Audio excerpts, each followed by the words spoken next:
So the following spring, the next season, 55, my parents had friends who had season tickets to the Giants games, which were played in a place called the Polo Grounds, which again no longer exists. It's been demolished.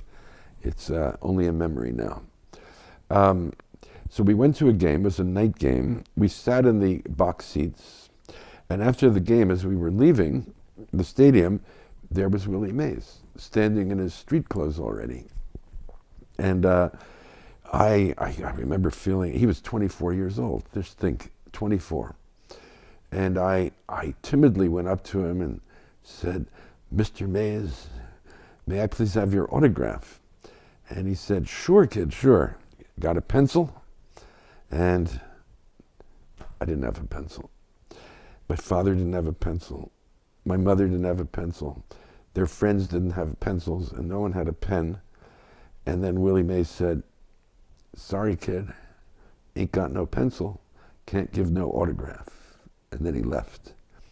And I was really very upset, I have to say, shaken. I was so disappointed. So disappointed that I actually cried in the car. It's a stupid response, but it was a big, big moment for me. After that day, I always made sure to walk around with a pencil in my pocket or a pen, because I didn't want to be caught unprepared again. And then I conclude, as I like to tell my children, that's how I became a writer. You know, all through my youth and, you know, into my 20s, I was trying to write novels then. And I must have written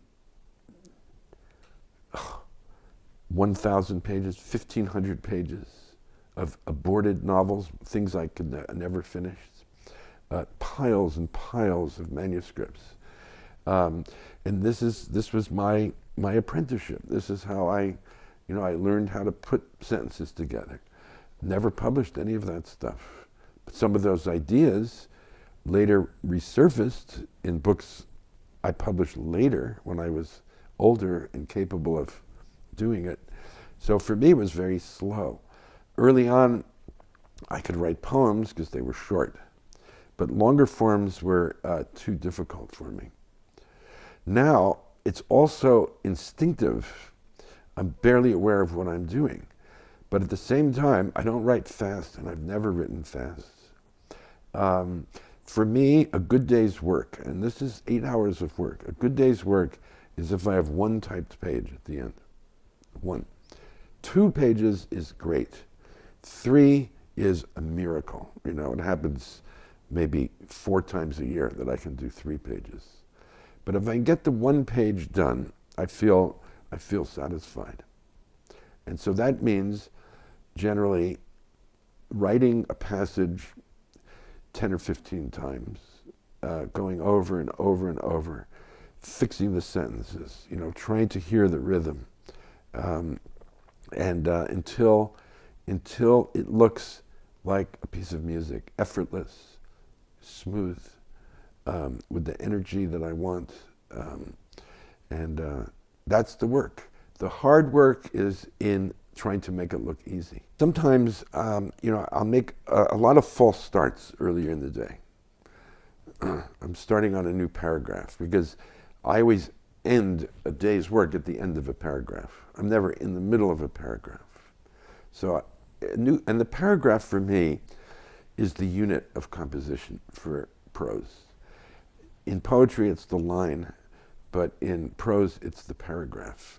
So each paragraph is like a little work in itself, a poem in prose.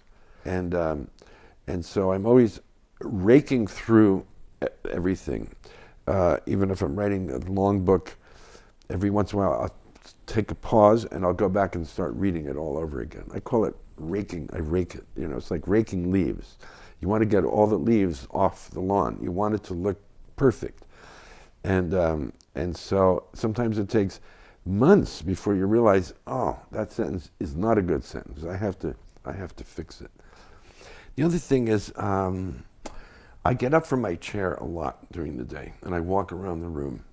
And I find that moving helps generate thoughts and words, because there is this kind of music inside the body that is language. And by just moving around, new things come to me that don't come to me when I'm sitting. You know, there's that beautiful, beautiful essay by the Russian poet Auster Speaks. It's called Conversation About Dante. And he talks about Dante's poetry and the rhythms of it being very close to what it feels like to walk. It's like the human gait.